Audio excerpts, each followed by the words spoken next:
Ben Morris is an Englishman in New York, a professional fashion photographer. Ask him to choose between real film and digital, and he'll go for film every time.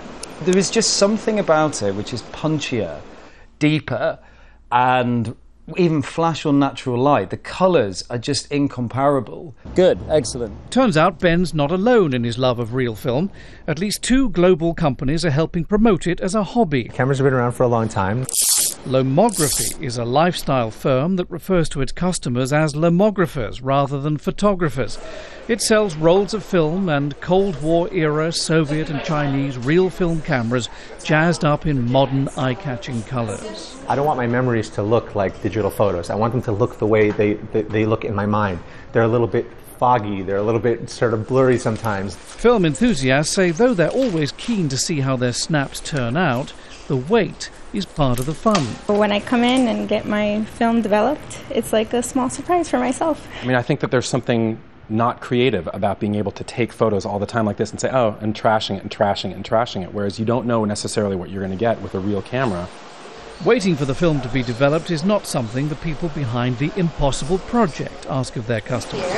They do ask them to scour attics, basements and bottom drawers for iconic instant cameras from the 70s and 80s. Impossible, as they're known for short, bought the last remaining Polaroid film factory in the world in Holland, and that means these old-timers are back. To really be able to hold an image is to obviously connect and hold this very moment in your hand. And this is a quality that you can't replace. Eve Stewart's buying a top-of-the-range refurbished Polaroid camera for her photography business. Besides taking my regular camera, I will take the Polaroid with me everywhere and experiment. There's such a richness of colour here. Ben Morris is clearly sold on real film, but will it really last? As long as enough people still shoot film and as long as enough people realise the benefits of shooting film over shooting digital, then I see no reason at all why film would ever disappear. If Lomography and the Impossible project are anything to go by, it won't. John Terrett, Al Jazeera, New York.